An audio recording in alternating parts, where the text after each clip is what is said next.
ግድያና የጦርነት ማንዋል። በዕለተ ማክሰኞ መጋቢት 18 2010 ዓ.ም የአገሪቱ ዓይንና ጆሮ መገናኛ ብዙሃን ላይ ተተክሏል። በዚያ ሰሞን የኢትዮጵያን ሰማይ ጭንቀት ውስጥ የከተቱ የፖለቲካ አየሩን በውጥረት የሞሉ ክስተቶች ሀገሪቷን አጣይሟት ከርመዋል። በዚያን ዕለት ግን ምናልባትም ይህ ጨፍጋጋ ጊዜ ፈገግ ሊያደርግ ይችላል የተባለው ጉዳይ እየተጠበቀ ነው። ኢትዮጵያውያን ብቻ ሳይሆኑ በጉዳዩ ላይ ሰዎቻቸውን ያሰማሩት የሲአይኤ MI6 ባልደረቦችም የስቴት ዲፓርትመንትና የዋይት ሃውስ ሹማምንቶችም ጉዳዩን በነቃ ስሜት እየተከታተሉ ናቸው። ከሀገሪቱ ገዢ ፓርቲ ኢህአዴግ ምክር ቤት 7 ቀናት የፈጀው ውይይት ላይ ከርሞ ሊቀመንበሩን መርጦ የሚያጠናቅቅበት ቀን ደርሷል።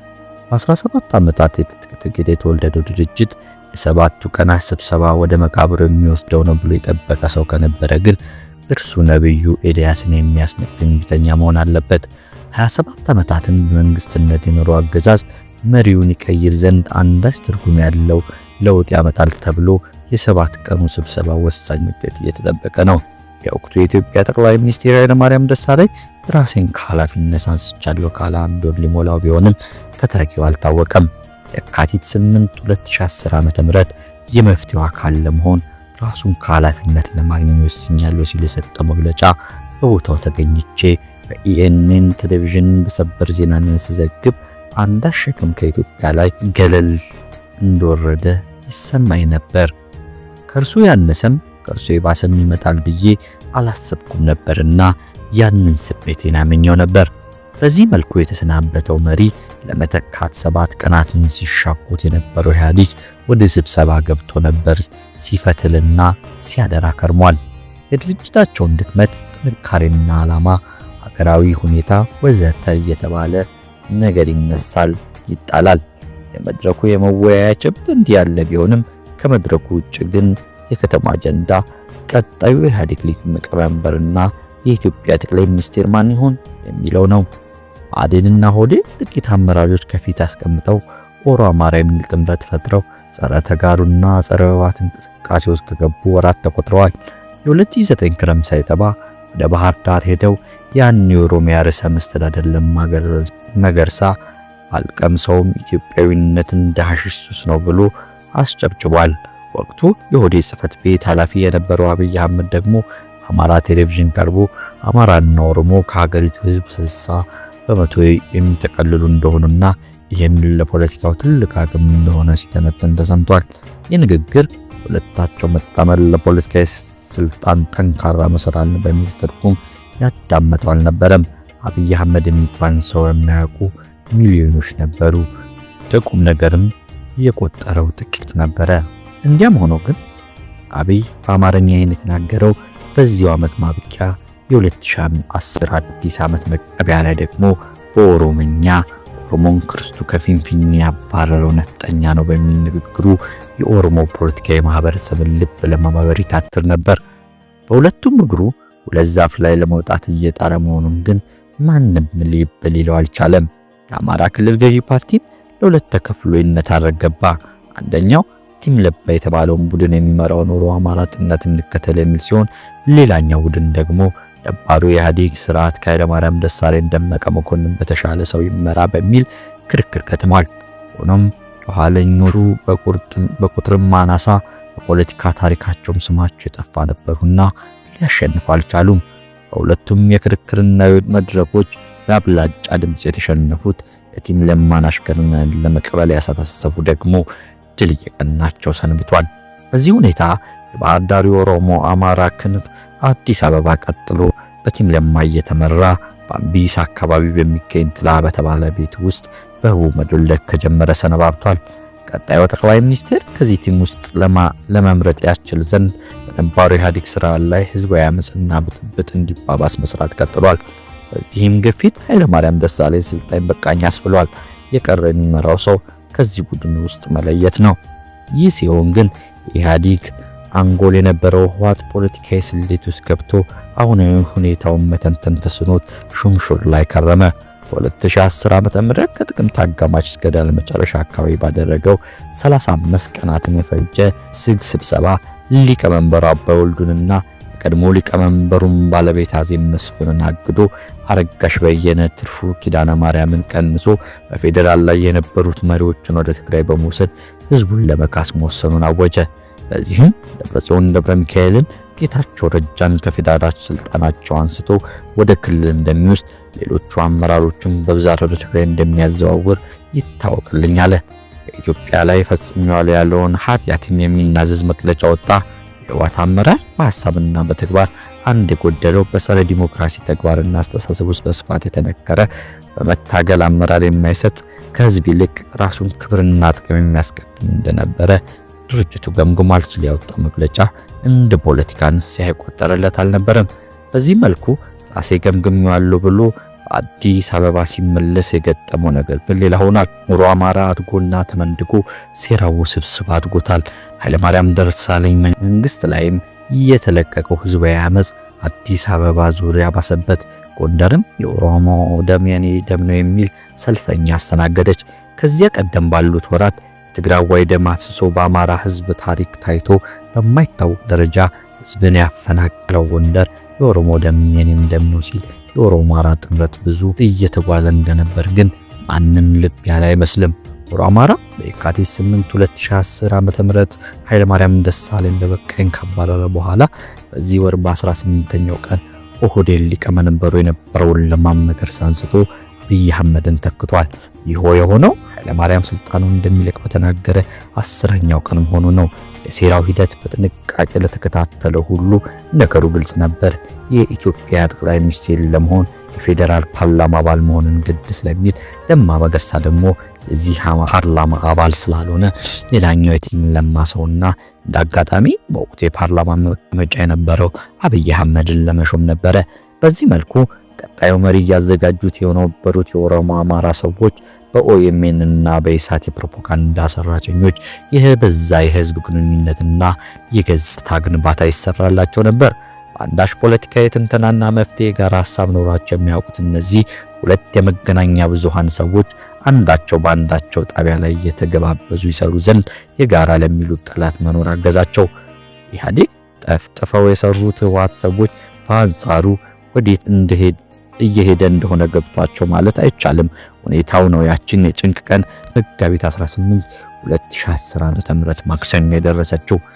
የህወሓት ሰዎች ነባሩ ኢህአዴግ አስተሳሰብ የሚያሰራ ነው ብለው የሚያምኑና በተምኔታዊ ቋንቋ ትንተና ውስጥ የተዘፈቁ ነበሩ። ድርጅታቸውንና ሀገራቸውን ወደ ገደል እየሰደደ ያለውን ኪራይ ሰብሳቢነት፣ ትምክህተኝነት፣ ስልጣንን ለግል ጥቅም ማዋል እያሉ ይደረድራሉ።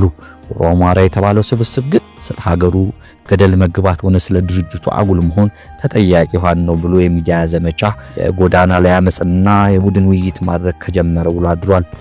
በዚህ መንፈስ የሚሄደው ውይይት ሳምንትን ፈጀ። ከስድስተኛው ቀን በኋላ ዋናው የኮሪደር የሻይ ረፍትና የባልኮኒ ወሬ ግን ቀጣዩ ሊቀመንበር ጉዳይ ሆነ።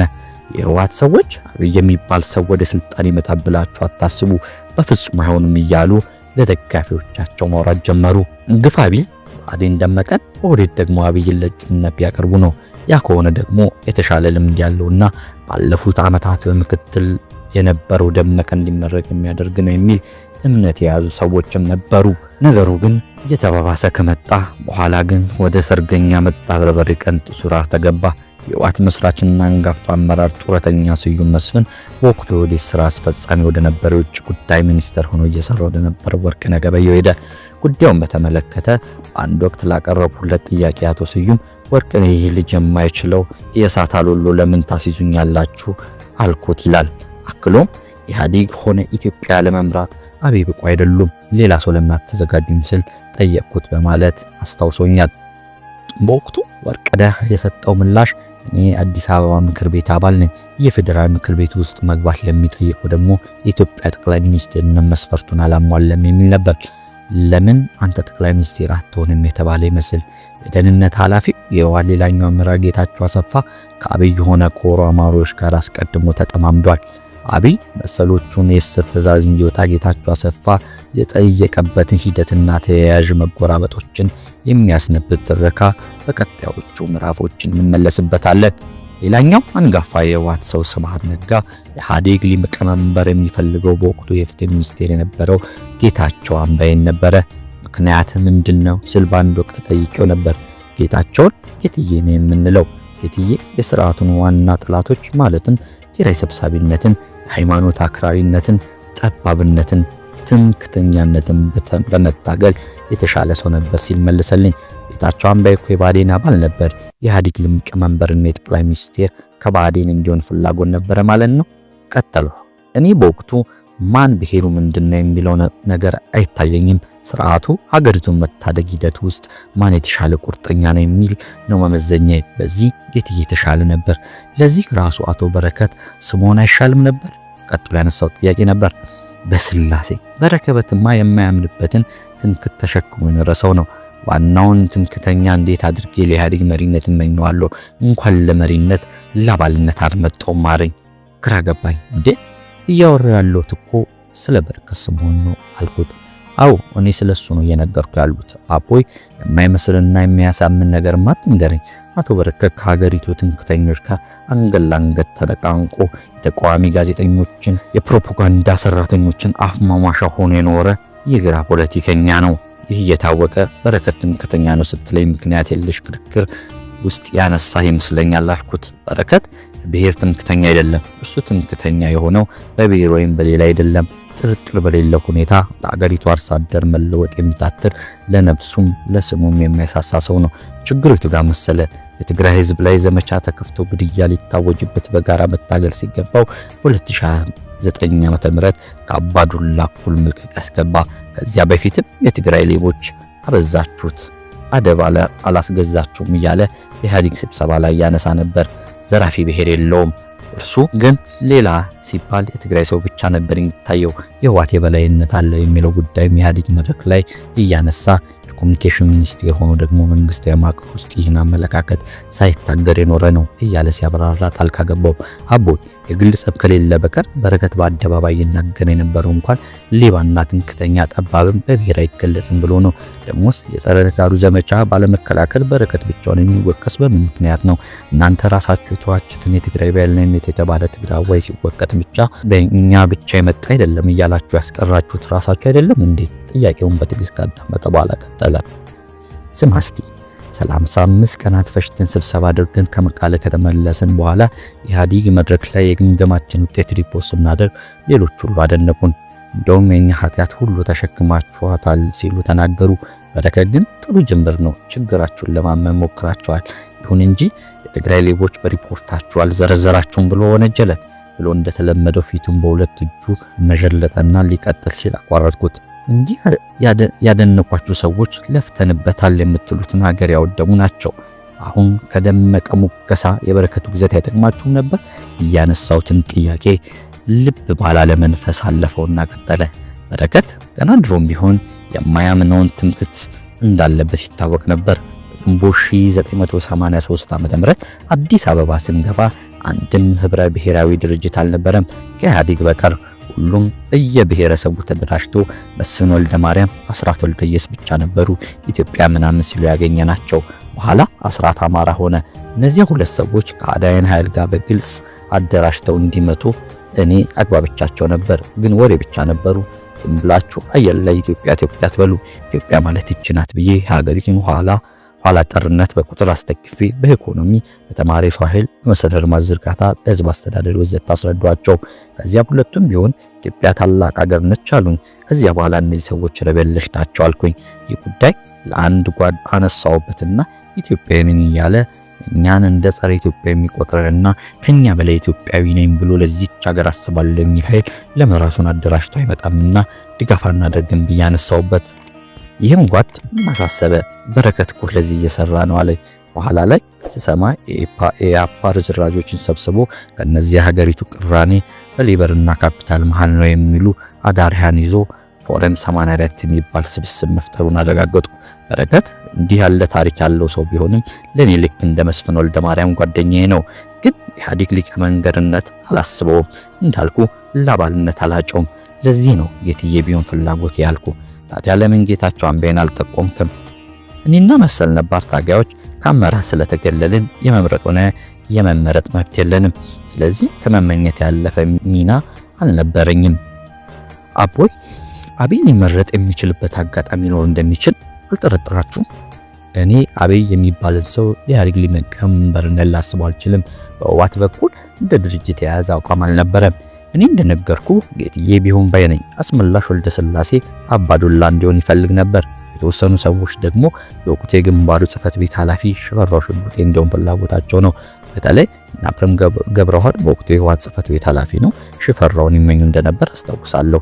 አብይ ሊቀመንበር ሊሆን እንደሚችል የነገረኝ ዘርዓ ያስገዶም ነው። አሁን ኢህአዴግ በመርህ መመራት አቁሟል። ድርጅቱን አናውቀውም። የኦሮሞ ባለሀብቶችና የባህዴን የደኢህዴን ሰዎች ገንዘብ ከፍለው ድምፅ ለአብይ እንዲሰጡ አግባብተዋቸዋል። ሲአይኤም ድርጅት ጠልፎታል አለኝ። በዚህ አብይ ለመመረጥ እንደሚችል የሰማሁት የምርጫው ዕለት ከቀኑ በ9 ሰዓት ተኩል አካባቢ ነው ይላል አቦይ ወቅቱን ሲያስታውስ። በረከት አቦይ ስለቀረበበት ክስ የሚሰጠውን አስተያየት ከዚህ የተለየ ነው። አቦይ ስብሃት ትምክህተኛ ነው ይልሃል። ለዚህ ማስረጃ ሲያቀርብ በረከት 1984 ዓ.ም የኢህአፓ ሰዎችን ሰብስቦ ፎረም 84 የሚባል ስብስብ ፈጥሯል የሚል ነው ስላንስችለት ነበር። ስብሃት እንደዛ እንደሚያስብ አላውቅም ነበር። አንዳንድ የህወሓት ጓዶች እንደዛ እንደሚያስቡ አውቃለሁ።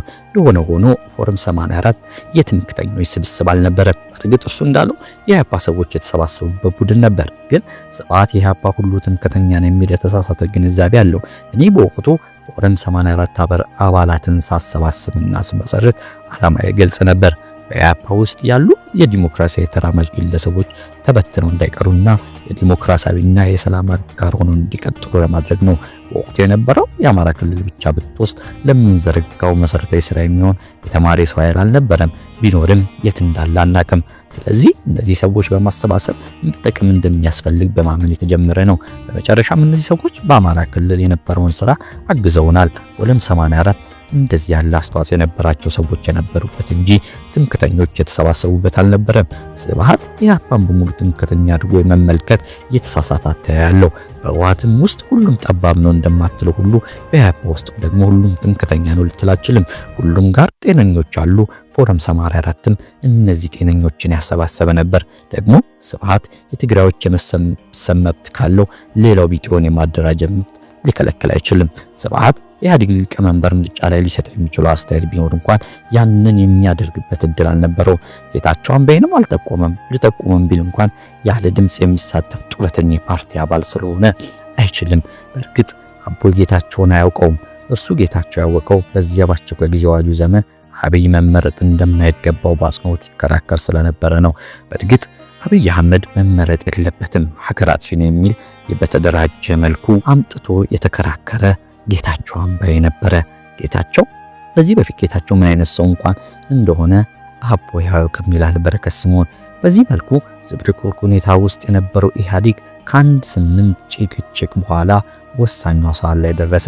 በቀናት ስብሰባውን ሲበራ የነበረው ተሰናባቹ ሊቀመንበር ኃይለማርያም ደሳለኝም የስብሰባውን ተሳታፊዎች መልቀቂያን ያጽድቁልኝ ብሎ ጠየቀ። የጠየቀው ከሆነለት በኋላ በይፋ መሰናበቱ ታወጀ። ከዚህ በኋላ ምርጫውን አልመራም አለና ወደ ተሰብሳቢው ተቀላቀለ። ለምን ተብሎ ሲጠየቅ ከእንግዲህ እኔ ተራ አባል ስለሆንኩኝ ማስመረጥ ያለበት ምክትል ነው ሲል መለሰ። ከዚያ ደመቀ መኮንን የአስመራጭነት ስልጣኑን ተረከበና መድረኩን ያዘ። የኦሮሞ አማራ ቲም ለማ የሚፈልገው የሚያደርግበት መድረክ የተጻፈውን ድርሰት የሚተውንበት አደባባይ እያለ ከልካይ ያገኘ። ከዚህ በኋላ አቶ ደመቀ መሪነት የኢህአዴግ ሊቀመንበር ቀጣዩ ጠቅላይ ሚኒስትርን ለመምረጥ ጥቆማ ማካሄድ ተጀመረ። 180 አባላት የተያዘው የኢህአዴግ ምክር ቤት የራሱንና የሀገሪቱን መሪ ለመምረጥ በተሰየመበት አዳራሽ ውስጥ 3 ሰዎች ተጠቆሙ። የመጀመሪያው ተጠቋሚ ሽፈራው ሽጉጤ የተባለው የኢህአዴግ ጽህፈት ቤት ኃላፊና የደኢህዴን ምክትል ሊቀመንበር የነበረ ሰው ነው። ጠቋሚ ደግሞ ዓለም ገብረዋህድ የተባለው የህወሓት ጽህፈት ቤት ኃላፊ ነበር።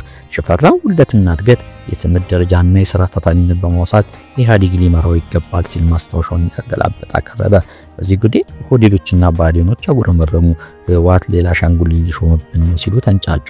ዓለም ገብረዋህድ አቀራረብ ህወሓት ሽፈራውን ለማስመለጥ ቆርጦ መነሳቱን የሚያስመስል ነበር። ሆኖም ለደንቡ ያህል አስመራጭ ኦሮሞ አማራ ደመቀ መኮንን በአቶ ሽፈራው ሽጉጤ ላይ ተጨማሪ አስተያየት ካለ በሚል ለደኢህዴን ጽህፈት ቤት ኃላፊው ተስፋዬ በልጅግ ዕድል ሰጥተው እኛ ከምናውቀው በላይ ስለፈራው ሽጉጤ በዓለም ገብረዋህድ በኩል ስለቀረበ የምንጨምር የለም ሲል በአግቦ መለፈ። ሽፈራው ሽጉጤ በእጩነት ተመዘገበ። እዚህ ጋር አቶ ኃይለማርያም ደሳለኝ ያስቆጠራት ወሳኝ ጎልም መነሳት አለባት። የመፍትሄው አካል ልሁን ብሎ ስልጣኑን የለቀቁ ኃይለማርያም የቆሱ ቀጣይነት ላይ ዘላቂ አሻራውን አስቀምጧል። ተሰናባቹ ሊቀመንበር ከአብዛኛው የህወሓት አመራርና ከጥቂት የብአዴን ጉምቶች ጋር ከተጎራበጠ ቆይቷል። ከዚህም በተጨማሪ የደኢህዴን ምክትል የሆነው ሽፈራው ሽጉጤንም ጠምዶታል። ይህ ነገር በዝርዝር ማቅረብ አለብኝ። ከሳምንት በፊት የጥልቅ ተሃድሶ መድረክ ብሎ ኃይለማርያም የደኢህዴን ማዕከላዊ ኮሚቴ አባላትን ለስብሰባ ይዞ ተቀምጧል። ህወሓት በመቀሌ አንድ ወር ላይ በፈጅቶ ያደረገውን መገማገም ሌሎቹም መድገም ጀምረዋል። ደኢህዴን በዚያ ምክንያት ተሰበሰበ። በዚህ ግምገማ ላይ የፓርቲያቸው ሊቀመንበር ለእጃቸውን የገባላቸው ዱላ የሚሰነዝሩ ካድሬዎች ነበሩ። ኃይለማርያም ስልጣን መልቀቅ አለብህ፣ አቅም የለሽ ሆነ አዋርደህናል ወዘተ ተባለ። የሚቋቋመው አልሆነም። ሽፈራው ሽጉጤ እስከ ደሴ ዱልኬ፣ ከሙፈሪያት ካሚል እስከ ተስፋዬ በልጅጌ ወረዱበት። በመጨረሻም ኃላፊነቱን እንዲለቅ ተወሰነ። እርሱ ግን የአሰራር ጥያቄ አነሳ። እኔ የኢህአዴግ ሊቀመንበር ነኝ፣ ስለዚህ መልቀቂያን የማቀርበው ለግንባሩ ነው። ኢህአዴግ ከተቀበለኝ ነው መልቀቅ ያለብኝ አለ። ይህን ሲል የህወሓት ሰዎች ተማምነው ነው ይላሉ አንድ የዚያ ስብሰባ ታዳሚ። ህወሓቶች እኔ እንድነሳ ስለማይፈልጉ መልቀቂያው ውድቅ በማድረግ ይተባበሩኛል ብሎ አስቦ ነበር። መለስ ለመልቀቅ ሲፈልግ ፓርቲ ያለቃልን ሲል ሰምቶ ነው ይህን ማለቱ ሲል ያክልበታል። ጥያቄው በኢህአዴግ ምክር ቤት ሲያቀርበው ግን ያልጠበቀው ነበር የገጠመው። የኃይለማርያም ስልጣን መልቀቂያ በግንባር ቀደምትነት የተቀበሉት የህወሓት ማዕከላዊ ኮሚቴ አባላት ሆኑ። ከዚህ ስብሰባ ታዳሚያን አንዱ የነበረው ሰው ደግሞ አጋጣሚውን ሲያስታውሰው እንዲህ እያለ ይቀጥላል። መልቀቂያውን አቅርቦ ምክር ቤቱ በጠቅላላው ከተቀበለው በኋላ ከስብሰባው ለሻይ ረፍት ወጣን። እሱ ግን በቀጥታ ከመሰብሰቢያ አዳራሻችን ወጥቶ ወደ ቢሮ እየሮጠ ገባ። ወንበሩ ላይ ቁጭ ብሎ ስቅስቅ ብሎ አለቀሰ። ጠባቂዎቹ ግራ ተጋቡ። ጠሩኝና ወደ ውስጥ ገባው።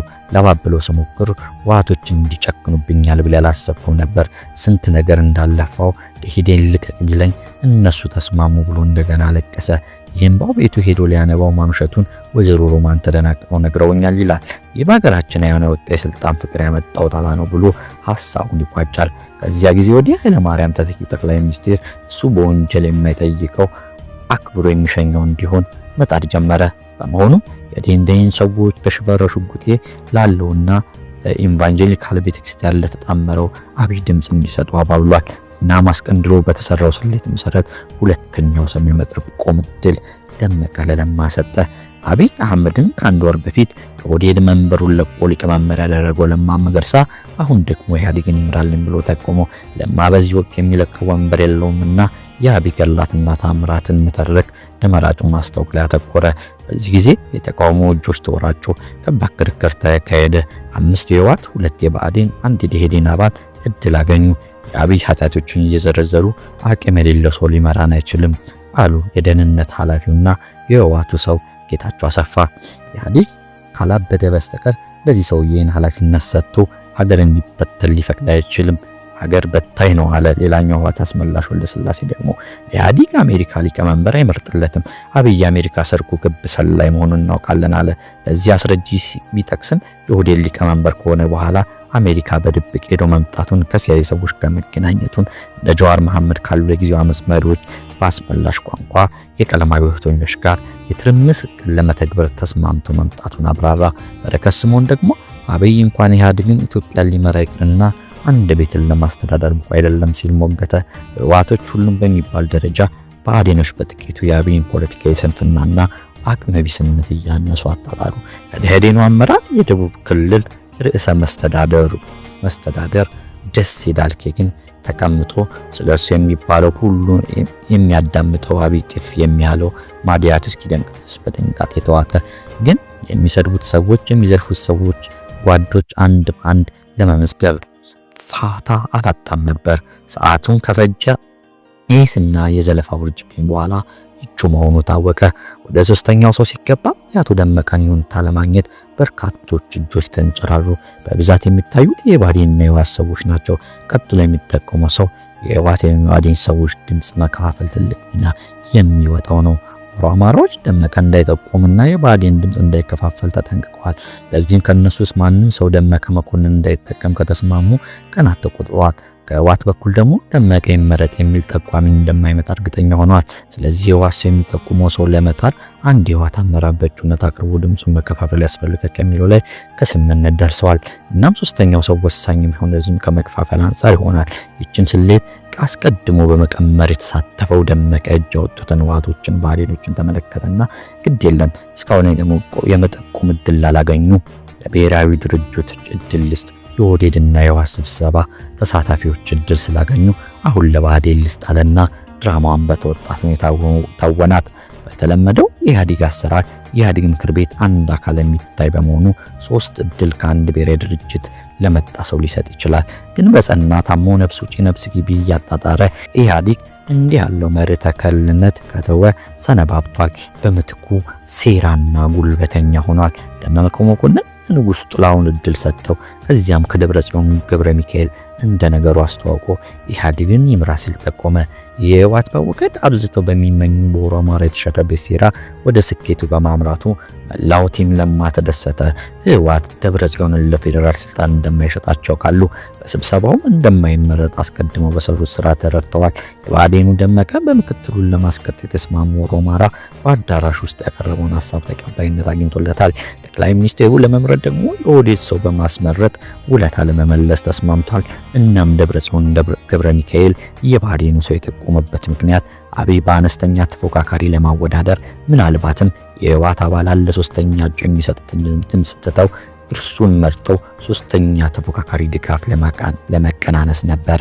ይህ ሁሉ ባይገነዘብም ደብረጽዮን ግን እምቢኝ ያለ ድርጅቱ ታሪክ ታይቶ በማይታወቅ ደረጃ ቆሞ ለመነ። እኔን ተውኝ፣ ሌላ ሰው ይመረጥ፣ ድርጅቱ ከፌዴራል ወደ ክልል እንዲሄድ ወስኗል፣ ተውኝ ሲል ተማጸነ። የድራማ አስተኔ ተዋናይ እንደሆነ ያልገባው የህወሓቱ ሊቀመንበር ኢህአዴግንም ትመራ ዘንድ እጩ ሁን ሲሉት የእውነት ምስሉት እንደ ተክልዬ በአንድ እግሩ ቆሞ ለመነ። ሰሚ አላገኘም። የህወሓት አመራሮች እርሱ በእጩነት አይሆንም ብለው ከፍ ባለ ድምፅ ተቃወሙ። ከዚያም ብዛት ያላቸው የኦህዴድና የብአዴን አባላት በጥቂት የደኢህዴን ሰዎች ተደግፎ ከአብይ አህመድ የላቀ ድምፅ በማግኘት እጩ ሆነ።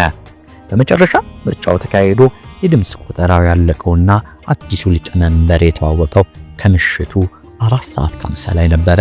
እጩዎቹ ሲጠቆሙ ከሁሉ ድምፅ የላቀ አምጥቶ የነበረው ደብረጽዮን የሁለት ሰዎች ብቻ ይሁንታን አገኘ። የህወሓት አሻንጉሊት ተባለችው ሽፈራው ሽጉጤ ደግሞ 59 የምክር ቤቱ አባላት እንደመረጡ ተረጋገጠ። አብይ አህመድ አሊ 108 ድምፅ አግኝቶ የሚናፍቃትንና ዘላለም የሚመኛትን የስልጣን ኮርቻ ተፈናጠጠ። የምርጫው ሂደት ሴራዎች ወፈር ባለ መጽሐፍ ያስነበበው የወቅቱ የህወሓት ማዕከላዊ ኮሚቴ አባል ብርሃነ ጸጋዛብ እንዲህ ተርከዋል። ቲም ለማ የኦህዴድ ሙሉ ድምፅ የብአዴንን እስከ 40 የሚጠጋ ድምፅ እንዲሁም ከግማሽ በላይ የደኢህዴን ድምፅ በውስጥ ታዋቂነት በመያዝ እስከ 110 ድምፅ በማሰባሰብ አብይ አህመድን ለማስመረጥ የራስ መተማመን ፈጥሯል። ለዚህም ሲባል ደመቀ መኮንን እጩ ተወዳዳሪ ሆኖ እንዳይቀርብ ተስማምቷል። ደመቀ ራሱን ከውድድሩ በማግለል የብአዴን ድምፅ ለአብይ አህመድ እንዲውል ወስኗል። ህወሓት ለማወዳደር ሀሳብ እንደሌለው ቢታወቅም ሶስተኛ ተወዳዳሪ ደብረጽዮን ገብረ ሚካኤልን በማድረግ ከህወሓት ከአቶ ሽፈራው ሽጉጤ የሚሰጠው ለደብረጽዮን እንዲውል በማድረግ የህወሓት ድምፅ መከፋፈል ስሌት ቀምሯል። ኢህአዴግ የቁልቁለት ጉዞ ገጽ 517 ማንም ልብ ባላለው ሁኔታ ግን አብይ አህመድ አሊ ከደሴ ዳልኬ ወቅቱ የደቡብ ክልል ርዕሰ መስተዳድር ጎን ተቀምጦ ዘላቂ ጠላትና ቋሚ ወዳጅ ያላቸውን ሰዎች በያዘው ደብተር ላይ በሰንጠረዥ ከፋፍሎ ይጽፍ ነበር። ቀጣዩ እርምጃውና የሀገሪቱ ሁኔታ እዚህ ሰንጠረዥ ቢወሰድ እንደሚሆን የሚያውቀው እርሱና ይህንኑ የነገራቸው ሰዎች ብቻ ነው። የበቀልና የእልቂት ማንዋል፣ የጦርነት አዋጅን የያዘ ማስታወሻ፣ የእልቂትና የብጥብጥ የውርደትና የቁልቁለት መንገድ የተለመደ ደብተር